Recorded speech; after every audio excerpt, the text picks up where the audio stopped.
the screen? The table before you is the modern periodic table. See, first element hydrogen, last element. So total element is from 1 to see here 108. Sorry, here 118. How many elements are there total? Now there are 118 elements in total. Okay, म्हणजे सध्या पूर्ण elements किती आहे modern periodic टेबलमध्ये? 118. आता ह्या lines पहा, vertical lines 1 2 3 4 5 6 7 8 9 10 11 12 13 14 15 16 17 18. 18 उभ्या ओळी आहे, 18 vertical lines. These are called group 1, Group 2, Group 3, Group 4, Group 5, Group 6, Group 7, Group 8, Group 9, Group 10, Group 11, Group 12, Group 13, Group 14, Group 15, Group 16, Group 17, Group 18. Total groups 18. Total elements 118. पूर्ण एकूण element किती? 118. Total group किती? 18. Group म्हणजे उभ्या ओळी, vertical columns. Okay, then let us see. आता याच्यामध्ये फरक पहा. हे पहिले वाचू. हायड्रोजन इथे त्याचा ॲटॉमिक मास ॲटॉमिक नंबर दिलेला आहे. Hydrogen atomic number of hydrogen is 1. Atomic number of helium is 2. Atomic number of lithium is 3. Atomic number of beryllium is 4.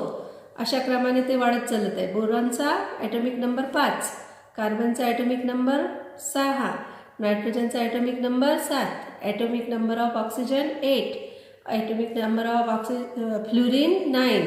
आणि अशा प्रकारे एकच्या फरकाने वाढत चाललेली आहे. पहिला पॉईंट आपण लक्षात घेतला, टोटल एलिमेंट्स 118. दुसरा, टोटल ग्रुप्स 18 ग्रुप्स कसे असतात? उभे, vertical lines, vertical columns. Okay, मग हे खाली काय दिलेले आहे? 2 आडव्या ओळी. तर याला म्हणतात, ही एल पासून सुरू झालेली आहे ना, याला म्हणतात लॅन्थेनाइड सिरीज. आणि याला म्हणतात एसी पासून सुरू झालेलं आहे ना, हे याला म्हणतात ॲक्टिनाइड. म्हणून ह्या ॲक्टिनाइड सिरीज ह्या ज्या बॉटममध्ये आहेत ना, बॉटममध्ये पिरियॉडिक टेबलच्या बॉटममध्ये 2 ओळी आहेत, 2 रोज आहेत, त्यांना म्हणतात लॅन्थेनाइड्स अँड ॲक्टिनाइड सिरीज. ह्या कुठून आल्या? ह्या पहा इथे, हे इथे दिसल्या पिरियॉडिक टेबलमध्ये. हे 2 दिसून राहिले, हे दिसत आहे 2. इथल्यासाठी ही ओळ आणि इथल्यासाठी ही ओळ. ही जी ब्लँक आहे, blank space, this blank place covers this row and this blank space covers this row. Okay, these are lanthanides and actinide series. आपण नंतर मुद्दे एक मुद्दे पुन्हा डिटेलमध्ये पाहणार आहे. पुन्हा पहा, total elements 118. Okay, total groups 18. Groups are vertical. Total periods म्हणजे आडव्या ओळी, हॉरिझॉन्टल लाईन्स. पहा पिरियड, हॉरिझॉन्टल लाईन्स किती आहे? 1 2 3 4 5 6 and 7. 7 आडव्या ओळी, 7 horizontal lines, means 7 periods. Okay, 18 groups and 7 periods. And याला पिरियड्स नाही म्हणायचे. ह्या लॅन्थेनाइड आणि ॲक्टिनाइड सिरीज आहे इथल्या. Okay, so total groups 18, total periods 7. And what is at the bottom of the periodic table? There are 2 series, lanthanides and actinide series at the bottom of the periodic table. So what are groups? Groups, these are groups, vertical lines. Okay. So first 2 groups, हे जे पहिले 2 group आहेत त्यांना म्हणतात S block element. हे जे पहिले 2 element आहेत यांना म्हणतात, हे जे पहिले 2 ग्रुप्स आहेत यांना म्हणतात एस ब्लॉक एलिमेंट. ठीक आहे. मग इथून 3 4 5 6 7 8 9 10 11 12 म्हणजे 3 पासून तर 12 पर्यंतच्या, from 3 to 12 groups. Group number 3 to 12 are called D block element. And group number 13 to 18 Group number 13 to 18 are called as p block element. हे पहा, पुन्हा पहा. See here, these two vertical lines, these two groups. हे दोन group, first and second group are S block elements. First group and second group, S block element. Group number 3, 4, 5, 6, 7, 8, 9, 10, 11, 12 are D block element. Group number 13, 14, 15, 16, 17, 18 are F block element. And bottom मध्ये जे लॅन्थेनाइड्स आणि ॲक्टिनाइड series आहे त्याला म्हणतात F block element. आता हे S block element, D block element, P block element, F block element काय आहे ते मी तुम्हाला एवढा पिरियडिक टेबल समजून सांगते, मग समजून सांगते की तुम्हाला हे डी ब्लॉक का म्हणतात, याला एस ब्लॉक का म्हणतात. आता आपण स्टडी करत आहे की प्रत्येक पुढच्या एलिमेंटमध्ये कितीचा फरक आहे, एकचा. म्हणजे हायड्रोजन 1, त्याच्यानंतर 1 आणि 1 2 हेलियम, 3 लिथियम. अशा प्रकारे कॅल्शियम येतो 20वर, कॅल्शियम येतो 20वर. तर फर्स्ट 20 एलिमेंट्सची स्टडी आपल्याला 10th इयर या 10वीच्या वर्षामध्ये करायची आहे. First 20 elements. Okay. So by hydrogen, helium, lithium, beryllium, boron, carbon. नाव लक्षात घ्या. Nitrogen, oxygen, fluorine, neon, sodium, magnesium, aluminium, silicon, phosphorus, sulfur, chlorine, argon, potassium, calcium, scandium, so on. 20पर्यंत तुम्हाला हे लक्षात ठेवायचे. ओके. त्याच्यानंतर तुम्हाला हे पण वारंवार विचारण्यात येतात, स्टडीला येतात. मँगनीज, हे मँगनीज आहे Mn. त्याच्यानंतर हे Fe फेरस लोखंड आहे. हे कोबाल्ट आहे. हे निकेल आहे जे मेंडलीच्या टेबलमध्ये पण आलं होतं आणि जे न्यूलॉनच्या टेबलमध्ये पण आलं होतं. हे Cu कॉपर, हे Zn झिंक. हे वारंवार तुम्हाला स्टडीला येत राहतात. पुन्हा पहा यांचे, हे Mn manganese, Fe, Cu, Ni. Cu म्हणजे कोबाल्ट, Ni म्हणजे निकेल, Cu म्हणजे कॉपर, Zn म्हणजे झिंक. हे वारंवार तुम्हाला स्टडीला विचारले जातात. तुम्हाला कधी कधी ते कोणते मेटल्स जास्त रिॲक्टिव्ह आहे, कोणते कमी रिॲक्टिव्ह आहे, त्यामध्ये पुन्हा चॅप्टर येणार आहे पुढे, तर त्याच्यामध्ये पण हे लक्षात घेतलं जाते. ओके. त्याच्यानंतर हे पण तुम्हाला स्टडीला येतात. हा पहा, हा जो 17वा ग्रुप दिसून राहिला, त्या 17व्या ग्रुपमध्ये पहिले 4 एलिमेंट पहा. उभ्या ग्रुपमध्ये F म्हणजे फ्ल्युरिन, Cl म्हणजे क्लोरीन, Br म्हणजे ब्रोमिन आणि I म्हणजे आयोडीन. फ्ल्युरिन, क्लोरीन, ब्रोमिन आणि आयोडीन, ह्या 4ला म्हणतात हॅलोजन ग्रुप. मी तुम्हाला ते मेंडेलीच्या टेबलमध्ये सांगितलं होतं हॅलोजन ग्रुप. हॅलोजन ग्रुपच्या सारखा मॉलिक्युलर फॉर्म्युला कोणाचा आहे, हायड्रोजनचा.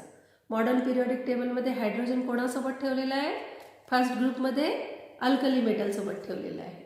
याच्यासोबत हॅलोजन ग्रुपसोबत ठेवलेला आहे का, नाही. ओके. Then first 20 elements. आता आपण याला बघणार आहे की याला एस ब्लॉक एलिमेंट का म्हणतात, ह्या दोघांना, फर्स्ट रोला सेकंड रोला. याला पी ब्लॉक एलिमेंट का म्हणतात, याला डी ब्लॉक एलिमेंट का म्हणतात 3 ते 12ला. आणि ह्याला लॅन्थेनाइड्स आणि ॲक्टिनाइड सिरीज आहे त्याला एफ ब्लॉक एलिमेंट का म्हणतात.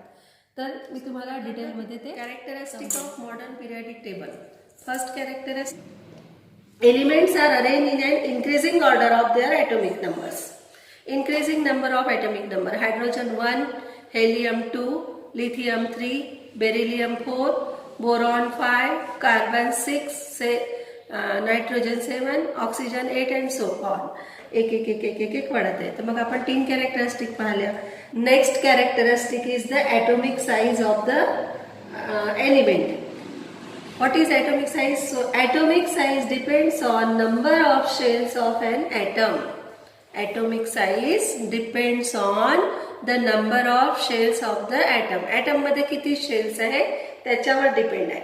आता एका atom मध्ये समजा 2 इलेक्ट्रॉन आहे तर एकच शेल राहील. 8 इलेक्ट्रॉन आहे तर 2 शेल राहतील, एक शेल.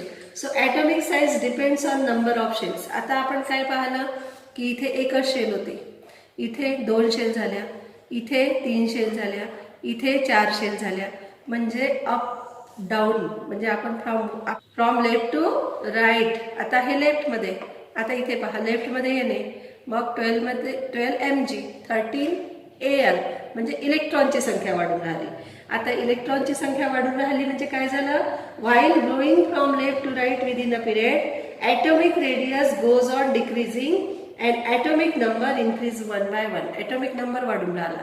Na चा 11, तर मॅग्नेशियमचा 12, ॲल्युमिनियमचा 13, एक निवडला. मग 13 आणि 1 14, 14 आणि 1 15, 15 आणि 1 16 म्हणजे लेफ्ट ते राईटमध्ये जाताना ॲटॉमिक नंबर 1 ने इन्क्रीज होतो. पुन्हा आपण कसं म्हणू, while going from left to right within a period atomic radius goes on decreasing. Atomic radius decrease होणार आहे म्हणजे कोणाची ॲटॉमिक रेडियस जास्त होणार आहे.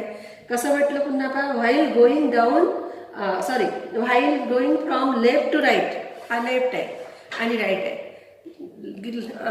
Atomic radius goes on decreasing याचा अर्थ काय होतो की Na ची जी ॲटॉमिक रेडियस आहे ही मॅग्नेशियमच्या ॲटॉमिक रेडियसपेक्षा मोठी आहे. गोज ऑन डिक्रीजिंग, डिक्रीजिंग म्हणजे कमी कमी होत आहे. Na ची रेडियस Na मोठा म्हणजे Na ची ॲटॉमिक रेडियस मोठी, Mg ची लहान. तर चौथा पॉईंट तुम्ही हा लक्षात घेतलेला आहे. व्हाईल गोईंग पुढचा point while going from left to right within a period atomic radius goes on decreasing and atomic number increase. Atomic number वाढतो आणि ॲटॉमिक रेडियस कमी होते. ओके, आता पुढचा पॉईंट आहे की metallic character and non metallic character. पुढचा point जो आपण बघणार आहे तो पाहणार आहे metallic character and non metallic character. तुम्ही पहिले शिकलेलेच आहे, 8वी मध्ये शिकलेले आहे तुम्ही. त्याच्या पहिले शिकलेले आहे की मेटल्स काय असतात आणि नॉन मेटल्स काय असतात. मेटल्स जे असतात जे गेन इलेक्ट्रॉन, जे मेटल्स असतात ते loose electron and non metals gain electron.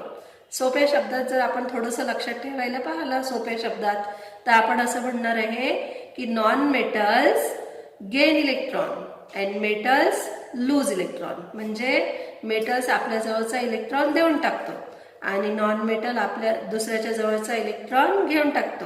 म्हणजे मेटल जवळ 1 किंवा 2 किंवा 3 इलेक्ट्रॉन जास्त असतात आणि नॉन मेटल जवळ 1 किंवा 2 किंवा 3 इलेक्ट्रॉन कमी असतात. आणि तशाच प्रकारे त्याच्यामध्ये एक तिसरा टाईप आहे मेटॅलॉइड. तर तुम्हाला 3 प्रकार कसे मिळणार ह्या पिरियडिक टेबलमध्ये, तर आपण असं म्हणणार आहे की in the periodic table it is observed that metallic elements like sodium, magnesium are towards left and non-metallic elements, आता पहा सोडियम मॅग्नेशियम हे मेटल्स आहेत, हे लेफ्टला आहे. and non-metallic elements like like sulfur, chlorine, this is sulfur and this is chlorine. non-metallic element, this is sulfur and this is chlorine, हे right साईडला आहे. Metallic element कुठे आहे, Na आणि Mg. Na म्हणजे सोडियम, Mg म्हणजे magnesium, हे left साईडला आहे. नॉन मेटॅलिक कोणत्या साईडला आहे, लेफ्ट साईडला. नॉन मेटॅलिक एलिमेंट आपण आता कोणते वाचले, 2, सल्फर आणि क्लोरीन.